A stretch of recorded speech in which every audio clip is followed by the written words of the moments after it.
Et nous sommes de retour au plateau pour la suite de cette émission. Nous abordons notre deuxième sujet, direction le Burkina. Ibrahim Traoré rencontre les acteurs de la veille citoyenne et patriotique. Le président de la transition au Burkina, le capitaine Ibrahim Traoré, a eu une rencontre ce 17 février avec les acteurs de la veille citoyenne et patriotique. C'était à Ouagadougou, dans la capitale burkinabé, occasion pour le chef de l'État de revenir sur la situation de son pays et d'échanger avec ces acteurs qui, selon lui, veillent sur la transition et la protègent contre toute forme d'agression. C'était une sorte d'échange entre le capitaine Ibrahim Traoré et les représentants des différentes régions en ce qui concerne cette veille citoyenne et patriotique qui est installée ou qui est en cours au Burkina Faso. Le chef de la transition est revenu également sur plusieurs aspects, les relations avec les voisins, mais aussi la gestion. Il a commencé par leur armée, comment les choses étaient à leur arrivée, comment ils ont demandé aux gens de partir, comment ils se sont rendus compte des problèmes qui se posaient, et tout ce qu'il y a eu avec leur demande. Il est revenu un peu sur les actions que mène la transition au Burkina Faso, un long échange avec les différents acteurs en charge de la veille citoyenne et patriotique au Burkina Faso. Gabin Adjaro, le capitaine Ibrahim Traoré a saisi l'occasion pour mieux exprimer sa politique et l'expliquer aux acteurs de la veille, parce que selon lui, quand on ne parle pas, on laisse cours à des spéculations qui finissent par peut-être changer la mentalité des gens négativement. Oui, c'est ce qu'on reproche pour la plupart du temps au régime africain. On ne communique pas, il y a une gestion opaque, et puis bon, on ne dit pas ce qui se passe réellement, on ne rend pas compte, on n'a pas cette tradition-là de reddition de comptes, ce qui fait que bon, la plupart du temps, la population est laissée pour compte, et bon, il s'adonne aux spéculations, même parfois aux fausses informations. Donc il est très important parfois de s'approcher de la population, de dire de ce que l'on fait, et surtout la gestion qu'on fait, surtout la vision qu'on partage aussi avec la population. Quand nous prenons le cas de Ibrahim Traoré à son arrivée au pouvoir, il a formé des COVED et autres pour permettre à ce que ces gens-là aident les militaires à lutter contre le terrorisme. Donc la lutte au Burkina aujourd'hui, c'est pas que pour l'armée, mais aussi pour les populations civiles. Donc aujourd'hui, il est de bon ton de s'approcher de ces populations-là et leur partager, surtout leur expliquer sa politique et surtout la vision qu'il a avec son gouvernement pour le bien-être du Burkinabé. Pour moi, je pense que c'est une bonne chose. Maintenant, au niveau du partage avec la population, je me dis, il ne faut pas seulement parler, il ne faut pas seulement dire ce qu'on pense, mais aussi écouter ce que la population veut. C'est aussi ça le sens du partage. Aujourd'hui, le Burkina, on sait que bon, c'est un pays désertique, mais c'est quand même une population qui a une grande volonté. Quand nous prenons la plupart des pays côtiers qui s'approvisionnent, que ce soit en tomates, en oignons ou autres du Burkina Faso, ça veut dire que c'est un peuple assez volontaire qui quand même utilise le peu qu'il a pour produire assez de choses. Donc on peut être fier de ce peuple-là et être fier aussi de ses dirigeants. Maintenant, au niveau de la population, qu'est-ce que la population veut? Est-ce qu'on va rester encore dans cette lutte éternelle là contre le terrorisme, ou bien on est en train d'arriver à bouer la plupart de la population peut regagner sa zone d'occupation et surtout recommencer par vaquer à leurs occupations? Voici aussi des questions qu'il faut se poser. Quoi qu'il en soit, aujourd'hui le Burkina est dans un tournant décisif de son histoire, c'est-à-dire l'acquisition de l'autonomie totale, de la souveraineté totale. C'est aussi ça qui permet aussi à un pays de pouvoir choisir le partenaire avec qui traiter, et surtout l'ambition et surtout le désir aussi d'arriver à développer son pays. Donc je pense que la population s'est appropriée la politique du régime de transition du capitaine Traoré et de son gouvernement. Aujourd'hui, on aurait pu penser la dernière fois, quand on avait entendu que bon, il y a quelqu'un qui voulait faire un coup d'État, on a vu la mobilisation de la population. Ça veut dire que c'est une population qui veille réellement à l'intégrité du territoire et surtout à la survie du pouvoir d'Ibrahim Traoré. Donc il est de bon ton quand même de les remercier et surtout de partager aussi ses idéaux avec cette population-là. Honorable, honorable, le capitaine Ibrahim Traoré a rencontré les délégués de veille citoyenne et patriotique venus des 13 régions du Burkina Faso. La rencontre a eu lieu ce 17 février à Ouagadougou, dans la capitale burkinabé, occasion pour le président de la transition d'expliquer peut-être en mieux sa politique afin d'amener tout le monde à converger vers sa vision. Oui, cette rencontre a été l'occasion au président Ibrahim Traoré d'expliquer sa vision, sa politique et aussi de mobiliser la population burkinabé autour de cette lutte contre le terrorisme. C'est de ça qu'il s'agit parce que la priorité au Burkina, c'est d'arriver à bout des terroristes et les membres de la veille citoyenne et patriotique, et nous tous nous savons que c'est une organisation qui soutient le président de la République Ibrahim Traoré et le président de la transition, et cette rencontre a été une occasion pour faire aussi l'état des lieux de la lutte contre le terrorisme, et il y a eu quand même en attendant en écoutant les uns et les autres une petite satisfaction par rapport à cette lutte, parce que cette lutte contre le terrorisme, parce que actuellement à n'importe quel moment on doit toujours parler de ça et toujours comparer par rapport à la prise de pouvoir en 2022 du président Ibrahim Traoré et jusqu'à maintenant par rapport à ses prédécesseurs, comment la situation sécuritaire évolue au Burkina Faso actuellement. Donc, selon ce qui a été dit à Ouaga 2000 le samedi passé, et cette rencontre-là entre le président et le peuple et les citoyens, c'est qu'il y a de l'amélioration dans la lutte contre le terrorisme, et la preuve avancé par les uns et les autres, c'est le retour des élèves dans les écoles, dans certains milieux où l'école a été fermée à cause de la menace djihadiste, et c'est une satisfaction et c'est l'occasion d'encourager, c'est l'occasion pour le président d'encourager encore le peuple pour que ensemble avec l'armée burkinabé et ils puissent lutter et gagner cette guerre contre le terrorisme. Et au fait, ce qu'il faut aussi remarquer, c'est le nombre, cette mobilisation-là. Vous savez, Ouaga 2000, la salle où la réunion a été faite, je connais bien cette salle, c'est la salle la plus grande du Burkina Faso. Et je vois que cette salle a été remplie, même il y avait des gens dehors. Donc ça veut dire que cette mobilisation a été très grande. Maintenant, il appartient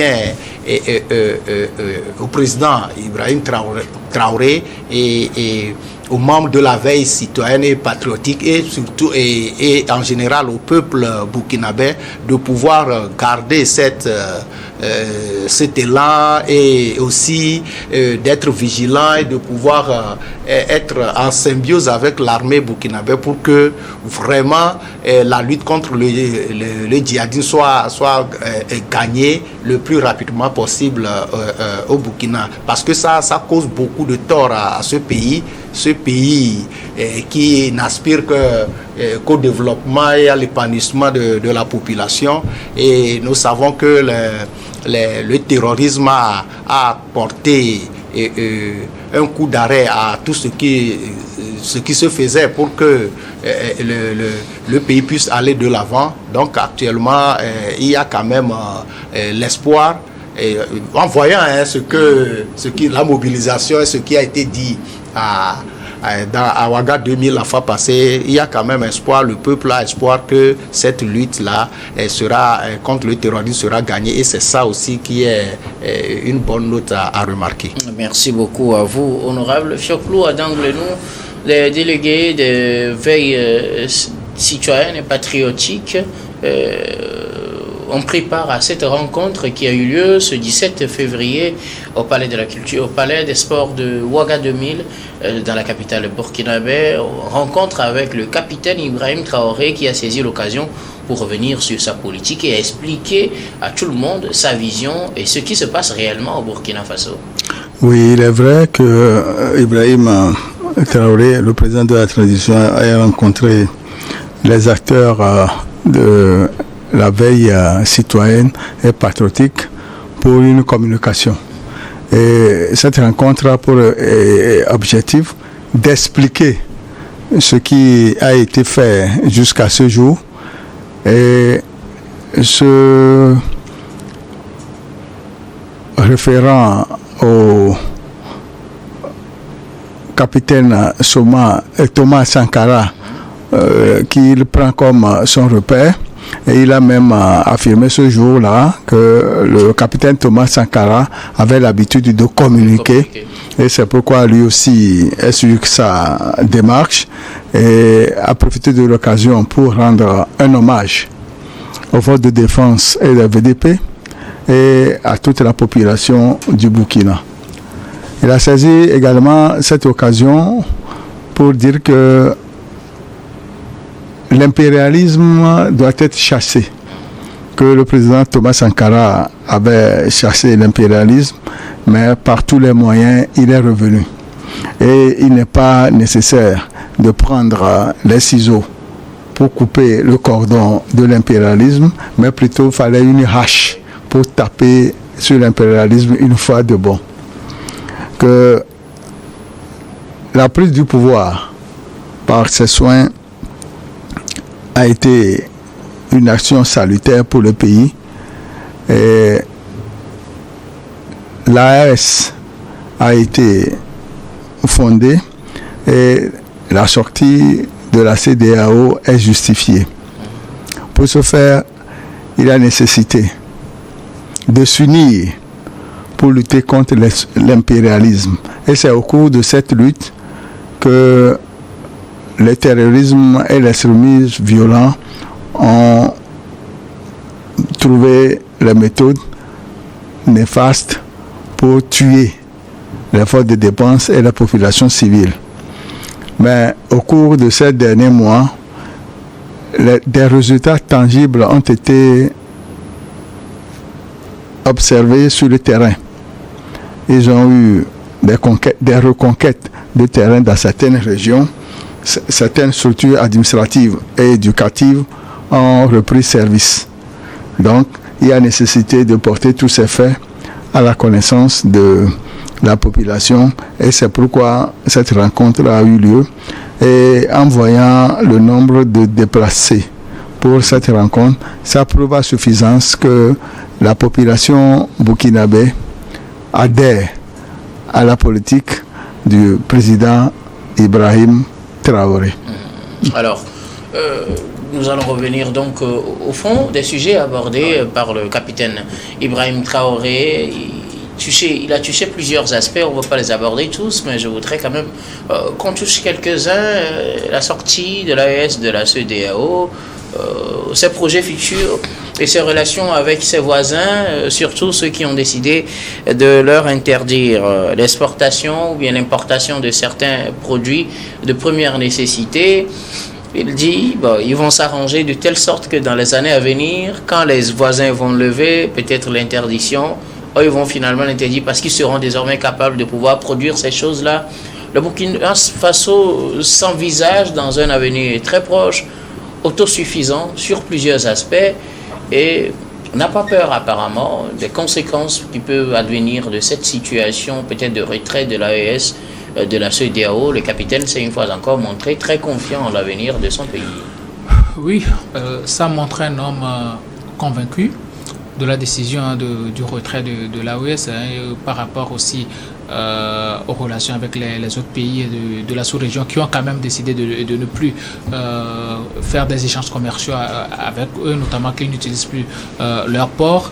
Aujourd'hui, Ibrahim Traoré, quand il parle, premièrement, il a parlé de redonner au peuple burkinabé toute sa souveraineté. Ça veut dire que c'est quelqu'un qui est dans un futur et il a quand même des intentions assez louable vis-à-vis du peuple burkinabé. Vous savez, la plupart du temps, quand nous, Africains, on parle du fait d'avoir une certaine liberté, d'avoir une certaine autonomie, bon, les gens se disent, est-ce que c'est possible de l'avoir?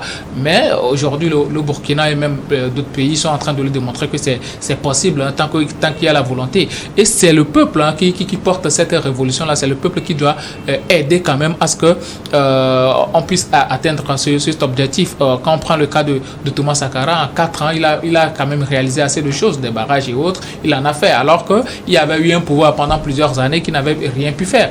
Donc ça veut dire qu'avec la volonté, et surtout quand on a le soutien de la population, quand on sait communiquer avec la population, on sait très bien qu'Ibrahim Traoré, c'est un grand communicateur, c'est quelqu'un qui parle tout le temps à la population, qui appelle même les élèves à discuter avec eux. Ça veut dire qu'il est en train d'inculquer une certaine mentalité, une mentalité de vainqueur, une mentalité d'indépendant au peuple burkinabé. Donc pour moi aujourd'hui, je suis sûr et certain que si réellement le peuple adhère à tout ce qu'il est en train de dire, je suis sûr que dans très peu de temps, le Burkina sera autonome. Je viens de le dire, que c'est un pays désertique. Or, c'est ce pays-là qui nous fournit des tomates, des oignons et autres, de même chose que pour le Niger et autres. Donc ça veut dire que ce sont des pays quand même qui savent dans quoi ils sont, et surtout qui aspirent à dominer au niveau économique. La plupart de nos pays côtiers sont dominés économiquement par les ressortissants de ces pays-là. D'autant plus que la plupart de ces ressortissants achètent des banques dans nos pays côtiers. Ça veut dire que ce sont des gens assez travailleurs et surtout convaincus de leur objectif et surtout là où ils veulent y aller. Donc Ibrahim Traoré, ce qu'il dit, ce n'est pas anodin. Ils peuvent le faire. Et si d'autres le font dans d'autres pays, pourquoi pas nous? Donc je suis sûr que le peuple burkinabé aujourd'hui est convaincu de ce qu'ils veulent faire et surtout de là où ils veulent aller. Et avec la production de l'énergie et autres, je suis sûr que dans très peu de temps, avant que d'autres pays n'acceptent d'ouvrir les frontières, eux ils seront capables de produire ce genre de choses chez eux. Et peut-être que ce sont eux qui vont encore fournir ces pays-là.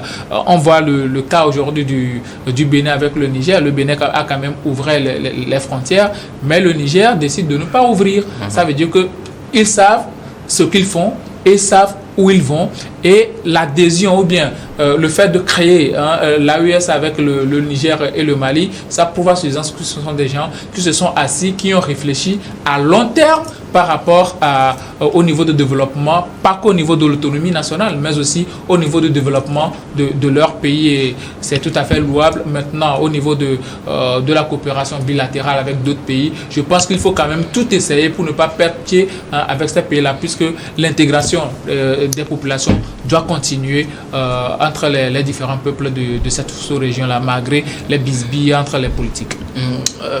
Fioclo Adangoulenou, le capitaine est revenu aussi sur les relations entre le Burkina et ses voisins, notamment la fermeture des frontières et surtout, la dernière en date, l'interdiction d'exportation de certains produits vers les voisins comme le Burkina Faso. Là, nous sommes dans le cas de la Côte d'Ivoire qui a interdit tout récemment certaines exportations. Le Burkina veut s'apprêter à pouvoir s'autosuffire dans certains domaines de telle sorte que le jour où de telles interdictions seront levées, le Burkina ne sera plus obligé d'aller chercher ailleurs, mais le pays pourra produire lui-même. Il est revenu également sur plusieurs aspects de la gestion, de la transition, notamment cette affaire de départ de la CEDEAO pour se consacrer totalement à l'AES. Oui, s'agissant du départ de la CEDEAO, ils ont dit que depuis qu'il y a eu le terrorisme, la CEDEAO n'a apporté aucun appui, que ce soit financier, matériel ou militaire, ce qui n'est pas normal, et que la CEDEAO est à la solde de l'impérialisme. En ce qui concerne les produits dont on parle, il est vrai que quand un pays frontalier interdit des produits en exportation vers le pays voisin, ça donne à réfléchir. Si je prends le cas de la Chine, toutefois, à chaque fois que les États-Unis interdisent que tel produit ne doit pas aller en Chine, la Chine s'est évertuée à émerveiller le monde en produisant en quantité suffisante et en qualité ces produits, de même que les produits agricoles. Aujourd'hui, la Chine cultive le café, le cacao et autres, alors qu'entre-temps, elle importait tous ces produits. Et le président de la transition burkinabé, M. Ibrahim Traoré, le capitaine a voulu exhorter la population burkinabé à la résilience et a voulu leur inculquer le principe de la volonté de réussite. Et c'est pourquoi cette rencontre a été utile pour la population burkinabé. Et ce que moi, je ressens un peu comme négation, c'est que je ne sais pas si le Burkina aujourd'hui a les moyens de sa politique. C'est mon point d'interrogation. Vous doutez que le Burkina ait les moyens pour pouvoir atteindre les objectifs, tout ce que le capitaine a dit lors de cette rencontre, disait et a répété lors de cette rencontre du 17. Oui, mais bon, pour moi, tout ce que le capitaine a dit, ce sont des projections qu'il a faites. Ça ne peut être possible aujourd'hui, mais dans le futur proche, ça peut être possible. Bon, si on y met la volonté et surtout l'abnégation, vous savez, à un moment, on peut accepter de souffrir, tel qu'on le dit la plupart du temps dans nos maisons. Si on veut construire, on dit il faut serrer la ceinture. Donc, la population, il faut mettre la population à condition pour que la population sache serrer la ceinture. Si la Côte d'Ivoire aujourd'hui décide de ne plus exporter certains produits vers le Burkina, les populations doivent être informées pour savoir s'en passer ou bien quand il y aura augmentation de ces produits-là sur le marché, que la population sache raison garder, mais aussi que la population se mette en ordre de bataille pour pouvoir produire ce genre de choses. De même, la Côte d'Ivoire aujourd'hui doit savoir que si le Burkina décide de ne plus exporter du bétail vers la Côte d'Ivoire, eux aussi vont souffrir. Ils avaient fait la même chose avec le Mali, ils en ont tellement souffert avec beaucoup d'augmentation sur le marché. Donc qu'ils sachent que c'est vice versa, les flux commerciaux, ça va dans les deux sens. S'ils décident de ne pas octroyer quelque chose à l'autre, d'autant plus que ceux-là, ils ne demandent pas, ils ne sont pas dans l'histoire de donnez-moi. Non, ils paient avec leur argent. Donc s'ils eux aussi ne donnent pas leur argent, ça veut dire que vous serez en pénurie d'argent et vos produits, je ne suis pas sûr que la population à l'interne pourra tout faire consommer. Donc il faut faire très attention dans ces histoires. Les gens sont trop dans l'émotion. Ils pensent premièrement à leur orgueil personnel avant de penser à leur peuple. Il va falloir faire très attention dans ces histoires entre les peuples. Je suis sûr qu'on va revenir avec le chef de l'État togolais. Mais bon, pour le moment, il faut calmer la situation entre les peuples. C'est pourquoi je dis que la décision que prennent les politiques, la plupart, ça agit sur la population. Ce que la Côte d'Ivoire est en train de décider aujourd'hui, c'est vrai que c'est la hiérarchie du pays qui a pris la décision, mais ça va agir sur les commerçants du pays. Ouais. Et ce sont eux les plus grands perdants. Est-ce que le chef de l'État ivoirien va mettre sa main à la poche pour pouvoir subventionner ceux-là qui produisent et qui, entre-temps, exportent les produits pour gagner assez d'argent? Je ne le pense pas. Donc, il faut oublier parfois. L'explication officielle donnée, c'est pour faire face à une pénurie dans les projections. Donc, pour faire face à cette pénurie et ne pas en souffrir au moment où on produit, il faut quand même cadrer l'exportation. Ça, c'est l'explication officielle. Oui, parce que la question de savoir si la sortie de la CEDEAO, parce qu'on a discuté, que quand on prend ce qui a été évoqué au cours de la rencontre, et quand on prend par exemple la sortie de la CEDEAO par le Burkina Faso, est-ce que ça arrange le Burkina Faso? Moi je dis non. Parce que la première preuve, en le disant, c'est que en sortant de la CEDEAO, au même moment, on crée une organisation qui s'appelle AES. Ça veut dire qu'aucun pays pris individuellement ne peut prétendre aller de l'avant sans partenariat. C'est la raison pour laquelle ils se sont associés à ça. Associés en même temps, ça veut dire que toute organisation est quand même importante, c'est nécessaire pour chaque pays. Donc, la sortie de la CEDEAO avec le problème de coup d'État, tout ça qui a amené cette dissension entre les pays qui ont fait le coup d'État et la CEDEAO, je crois qu'il faut régler. Le problème est en voie d'être réglé et les uns et les autres doivent mettre peut-être l'eau dans leur vin pour pouvoir arriver à une situation où nous sommes dans une situation de crise et il faut trouver un terrain d'entente tôt ou tard. Et c'est ce que je dis. Les pays ne peuvent pas se dire aujourd'hui qu'ils n'ont pas besoin de leurs voisins. Non. Et partout dans le monde, il y a quand même ces organisations-là. Et la CEDEAO aussi, il ne faut pas jeter de la pierre sur la CEDEAO parce que depuis que la CEDEAO a été créée, elle a fait aussi ses preuves. Et le Burkina Faso a bénéficié aussi de cette organisation-là. Et aujourd'hui, si la CEDEAO et le Burkina Faso, et le Mali et le Niger sont arrivés à un moment où il y a une dissension, une crise entre eux, ça veut dire que c'est parti d'un principe. La CEDEAO dit, et nous tous nous disons, il ne faut pas faire le coup d'État pour arriver, parce qu'il faut toujours situer les problèmes dans leur contexte. Qu'est-ce qui a amené les sanctions prises par la CEDEAO? C'est parce que c'était déjà établi d'avance que pour arriver dans les pays qui composent la CEDEAO, pour arriver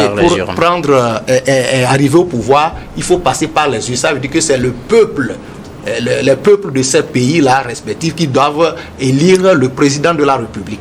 Et que la CEDEAO, comme tous les pays d'ailleurs, comme la constitution de tous ces pays-là, interdit les coups d'État. Donc quand c'est arrivé, la CEDEAO, bon, je ne crois pas que la CEDEAO pouvait, si la CEDEAO avait croisé les bras ou bien avait applaudi ces coups d'État, on devait encore lui jeter plus de pierres que ça. Donc elle a pris sa responsabilité comme cela se doit et elle a demandé à ce que l'ordre constitutionnel soit rétabli. Et c'est pour ça que les principes qui étaient déjà sur la table, dont les sanctions ont été quand même appliquées. Maintenant, dans la faisabilité, nous savons que ces sanctions-là n'arrangent pas le peuple, ni le peuple burkinabé, ni le peuple malien, ni le peuple nigérien. Et c'est là le problème. Parce que, quelque part, on ne peut jamais accuser la CEDEAO d'être contre le coup d'État. Oui, maintenant, c'est les sanctions dans leur application. Personne n'accuse la CEDEAO d'être contre le coup d'État, mais c'est ces sanctions qu'on accuse en fait. Voilà, dans ces sanctions aussi, c'était prévu. Et c'était prévu même par le Burkina Faso. Par le Burkina Faso lui-même. Ces principes-là, ils ont adhéré à ces principes-là. Maintenant, moi, ce que je veux dire, c'est qu'on ne peut pas accuser la CEDEAO d'être contre le coup d'État. Maintenant, il faut trouver un terrain d'entente, il faut régler ces problèmes-là. Et c'est pour cela d'ailleurs qu'il y a eu même des médiations. Quand vous prenez le problème entre le Niger et la CEDEAO, c'est le président togolais, M. Faure Gnassingbé, qui est médiateur dans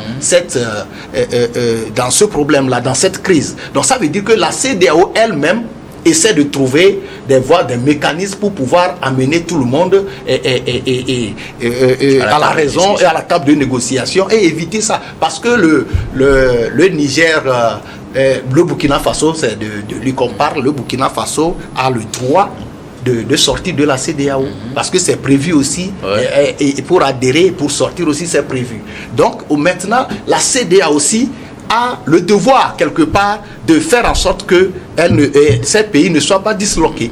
Donc actuellement, et je vais terminer là-dessus, quand on parle comme si en sortant de la CEDEAO, c'est une victoire, tout ça là, non. Mais la preuve est que avant même de sortir de la CEDEAO, on crée une organisation. Et moi je le dis souvent, les pays doivent quand même, toutes les organisations dans lesquelles elles sont ou bien à laquelle ils appartiennent, ils doivent faire en sorte que ces organisations-là évoluent dans l'intérêt supérieur de leur peuple. La preuve, aujourd'hui on est dans l'AES. Et si on décide aujourd'hui, s'il y a certains principes, et que l'AES, certains principes qu'il faut respecter, et qu'on ne respecte pas ces principes-là, et que l'AES dit par exemple que non, on vous rappelle à l'ordre, est-ce que vous allez sortir de l'AES aussi?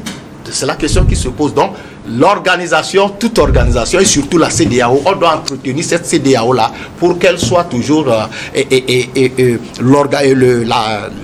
cette communauté des pays-là qui a fait ses preuves et qu'il y a des problèmes vraiment, il y a des insuffisances, il y a de la faiblesse de la CEDEAO qu'il faut régler et aller de l'avant. Merci beaucoup à vous, honorable Gabin. Vous vouliez ajouter quelque chose? Oui, je vais m'inscrire en faux contre ce que honorable vient de dire, parce que vous savez, je me dis avant le 28 mai 1975, avant la création de la CEDEAO, les peuples vivaient. Il y avait cette interchangeabilité-là entre les populations et même les dirigeants. Il y avait ces relations bilatérales là que les peuples entretenaient. Donc pour moi, quand tu fais partie d'une organisation qui doit t'aider à résoudre des problèmes. Cette organisation ne le fait pas parce que quand tu prends le Non, Mali... on peut pas dire Oui, que la CEDEAO n'aide pas les pays à résoudre les problèmes. Non, je ne le pense pas. La CEDEAO toujours aidé les pays. La CEDEAO, quand nous prenons la CEDEAO aujourd'hui, quand nous prenons le Mali, le Niger, le Burkina, ces gens-là, ils ont eu à faire le coup d'État. Pourquoi? Parce qu'il y avait un problème de terrorisme. Et c'est bon, vous soutenez le coup d'État. Non, on n'est pas en train de soutenir le coup d'État, mais on ne parle pas que de coup d'État au niveau des militaires. Parce qu'il y a au sein de la CEDEAO des gens qui ont eu à violer la Constitution, qui se sont présentés 3 fois, 4 fois, qui sont actuellement volés aujourd'hui, que l'autre vole demain. Il faut le laisser. Non, je dis toujours qu'il ne faut pas faire 2 poids 2 mesures. Maintenant, ces pays-là sont dans une situation exceptionnelle qui est le terrorisme. Qu'est-ce que la CEDEAO a fait pour aider ces pays-là à sortir du terrorisme? La CEDEAO n'a rien fait. Mais quand il y a coup d'État, la CEDEAO est prompte à sanctionner. Il faut ajouter militaire. Quand il y a coup d'État militaire. Quand il y a coup d'État militaire, voilà. Parce que quand il y a coup d'État civil, la CEDEAO ne dit rien. Plutôt, elle accompagne la plupart du temps. Donc, les coups d'État civils se font à l'Assemblée. C'est pas la représentation. Et parfois même avec des morts. Avec ce coup d'État militaire là, la plupart du temps, il n'y a pas de morts. Donc pour moi, je pense. Il est interdit de faire des coups d'État. Point. L'armée est une institution de la République. S'il vous plaît, on va aller rapidement. Non, j'ai dit tout à l'heure, parce qu'il a pris la parole 3 fois déjà dans ce sujet. Allez-y, rapidement. Il est en faux comme ce que je disais, mais je suis étonné. Je viens de développer le bien fondé des organisations sous-régionales et même des organisations au niveau continental. Et j'ai donné comme preuve que si les organisations n'étaient pas aussi nécessaires, on n'allait pas créer l'AES. Donc il faut quand même s'entourer. L'AES aussi, il y a des principes. Oui. Donc dans toute organisation, il faut respecter les principes pour être tranquille. Voilà. Merci beaucoup. Il faut entretenir ces organisations-là pour aller de l'avant. On va revenir peut-être dans le prochain sujet. Le temps qu'on marque la pause pour le journal, puis on revient juste après, s'il vous plaît. Eh, dis donc.